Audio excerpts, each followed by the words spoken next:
Now, another good thing with this system, if you go to your iTunes, you'll see there, if I click on there, you'll see that it's NX405E, that's this radio, and it will basically play.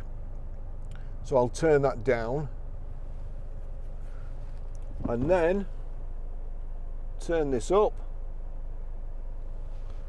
I'll turn this back up again.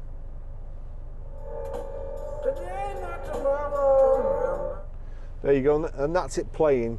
I can't play it too long, otherwise I'll get a copyright strike. So that's how you do it. It's a really good system in this Nissan Cabstar.